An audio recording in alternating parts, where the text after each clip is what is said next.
ഇതൊന്ന് സാഗിൽ സർവീസിന് വന്നൊരു സിപാപ്പ് മെഷീനാണ്. ഇത് റെസ്മെഡിൻ്റെ എയർസെൻസ് 10 എന്ന് പറഞ്ഞ മോഡലാണ്. ഇപ്പോൾ സിപാപ്പിൽ ടോപ്പായിട്ട് നിൽക്കുന്ന 2 ബ്രാൻഡ്സാണ് റെസ്മെഡും അതുപോലെ ഫിലിപ്സും. റെസ്മെഡ് എന്ന് പറയുന്നത് ഓസ്ട്രേലിയൻ ബ്രാൻഡാണ്. അപ്പോൾ ഇതിൻ്റെ കസ്റ്റമർ ഫേസ് ചെയ്ത കംപ്ലൈൻറ്റ് എന്ന് വെച്ച് കഴിഞ്ഞാൽ മെഷീൻ ഇത് ഓൺ ചെയ്യുമ്പോൾ ഡിസ്പ്ലേ മാത്രം ഓണായി നിൽക്കുന്നു, ഇതിൻ്റെ ബ്ലോവർ മോട്ടർ റൺ ചെയ്യുന്നില്ല എന്നുള്ളതായിരുന്നു. അപ്പോൾ കസ്റ്റമർ 1-2 സെൻറ്റേഴ്സിലൊക്കെ കൊണ്ടുപോയി കാണിച്ചു, പക്ഷേ പ്രോബ്ലം അത് റെക്ടിഫൈ ചെയ്യാനായിട്ട് സാധിച്ചില്ല. അങ്ങനെയാണ് ഞങ്ങളെ കോൺടാക്ട് ചെയ്യുന്നത് സാഗിനെ. അപ്പോൾ നമ്മൾ മെഷീൻ ഇൻസ്പെക്ട് ചെയ്തപ്പോൾ ഞങ്ങൾക്ക് മനസ്സിലാക്കാൻ സാധിച്ചത് ഇതിൻ്റെ ബോർഡിൻ്റെ കംപ്ലൈൻ്റ് ആണെന്നുള്ളതാണ്. ഞങ്ങൾ അതിൻ്റെ ഒരു കോട്ട് കസ്റ്റമർക്ക് കൊടുത്തു, കസ്റ്റമർ അപ്രൂവ് ചെയ്ത് ഞങ്ങളിതിപ്പോൾ റെഡിയാക്കി വെച്ചിട്ടുണ്ട്.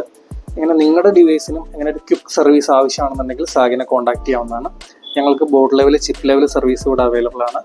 അതുപോലെ ഓക്സിജൻ കോൺസെൻട്രേറ്ററിൻ്റെയൊക്കെ നമുക്ക് കംപ്രസർ റിപ്പയർ, സീബഡ് റിപ്പയർ ഒക്കെ അവൈലബിൾ ആണ്. ഇപ്പോൾ ഓക്സിജൻ കോൺസെൻട്രേറ്ററുകളുടെ മെയിൻ ആയിട്ടുള്ള ഒരു പ്രോബ്ലമാണ് അതിൻ്റെ പ്യൂരിറ്റി കുറഞ്ഞു പോകുന്നത്. അപ്പോൾ അതും ഞങ്ങൾക്ക് ഇവിടെ റിപ്പയർ അവൈലബിൾ ആണ്.